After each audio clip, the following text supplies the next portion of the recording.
TMart provided me with a review unit of an entry-level $19 dash cam. I didn't expect much, and I didn't get much either. At this price point, you're only getting the bare essentials in a dash cam. That said, I was surprised with what I did get. I expected to see a plain brown box or a generic car DVR box, so I was surprised to see a drawing of the actual camera and a list of quote-unquote specs on the sides.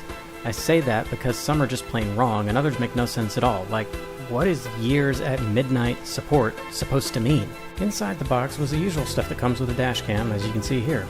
I don't know about the Russian or the Chinese parts of the manual, but the English part isn't written very well. For example, one item in the troubleshooting section lists when the machine as a problem, with a solution of when the short press the reset button after you restore restart. Okay, so they kept the cost down by hiring a cheap translator. Thankfully, the manual isn't really necessary. The camera itself is a small, lightweight unit with two big LEDs on the front. I'm guessing they're infrared, but even if they aren't, LEDs like this aren't necessary on a dash cam.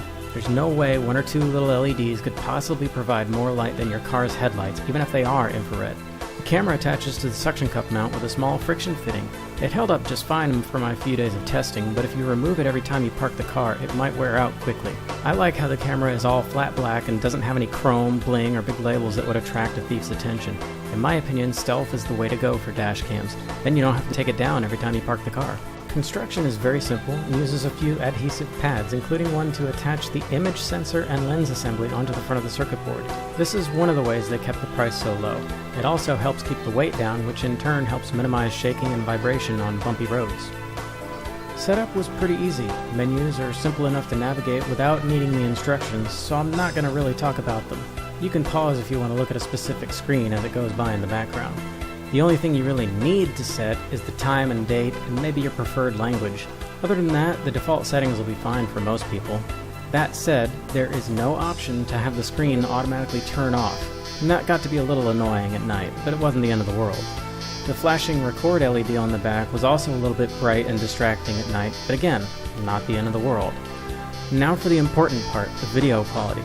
TMart's webpage, the box, the instruction manual, and even the setup menu all say that this camera records at 1080p, but it does not. Even when you select 1080p in the menu, it generates files of 1280 by 720 at 30 frames per second. It does use the MJPEG encoding, and it puts it in an AVI file like it says in the documentation, so that part's correct. But if you're looking for a 1080p camera, this is not it. Then again, for 19 bucks, I didn't honestly expect to get real 1080p, so I wasn't really surprised by this. One thing I didn't expect to see was how narrow the field of view is. This is what they call ultra-wide angle. I'd hate to see a non-wide angle lens. Watching videos recorded from this camera feels like looking through a camera viewfinder that's zoomed way in. You have no peripheral vision and can only see what's immediately ahead of you.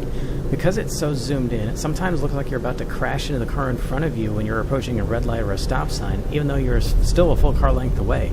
Another problem with this narrow zoom lens is that when you're stopped at a traffic light or even coming up to one as we are here, you often can't see the traffic light in the video, even if you're several cars back in line. Look at it, I have a green right arrow, but now I'm 5 car lengths back and lost the side of the traffic light, and these people are stopping for no reason. Now before you go saying, well duh, what did you expect from such a cheap camera, it's not all bad. There are good points to this camera, and no, I'm not just saying that because they gave me a free camera. I told them before they shipped the camera that I only do honest reviews and I would not sugarcoat anything, and they're okay with that. They even told me up front that it only does 720p. As for the actual video quality, well before I start on that, it's good to remember that even cheap little flip phone cameras can take decent photos and video outside in bright sunlight like this. That tells me that it's easy to make a camera that does well during the day. And as you can see, this camera does okay in daylight. The difficult part for any camera, cheap or not, is cloudy or rainy days and nighttime. Based on my previous experience with cheap cameras, I expected lousy night quality from this camera. So imagine my surprise when I saw how much detail the camera can actually capture at night, even on a completely unlit road like this one. No, it's not studio quality, and you definitely won't be capturing any license plate numbers at night.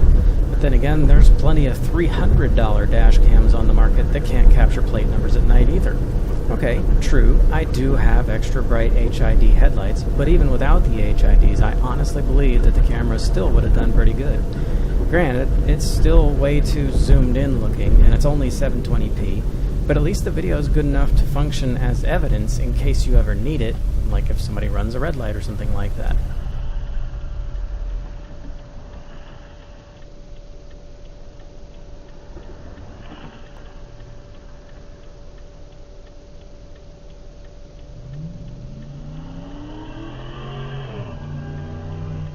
Just to show how narrow the lens is on this little $19 camera, here's some footage recorded at the same time as the last clip from a different dash cam that sells for about $120 right now. It does true 1080p, but then again, it costs 6 times as much as this little camera from TMart. So obviously there's going to be some differences. My main complaints about this camera are the false resolution claims, which is 1080p, and the narrow angle or zoomed in lens. Even my smartphone has a wider angle than this. Yes, it does create a 720p file, but even then it looks kind of blocky, probably because it's actually 640 by 400 being scaled up to 1280 by 720. The timestamp is huge, and as you can see here, it covers up license plates when you're stopped behind a car at a red light, and since there's no border around the white text, you can't read it against a bright road like this one. These things might not bother some people, and really at this price point, I don't know how you can complain, because otherwise the camera seems to work just fine. So let's talk about the pros and cons. The pros. It's cheap. It's only $19, including shipping.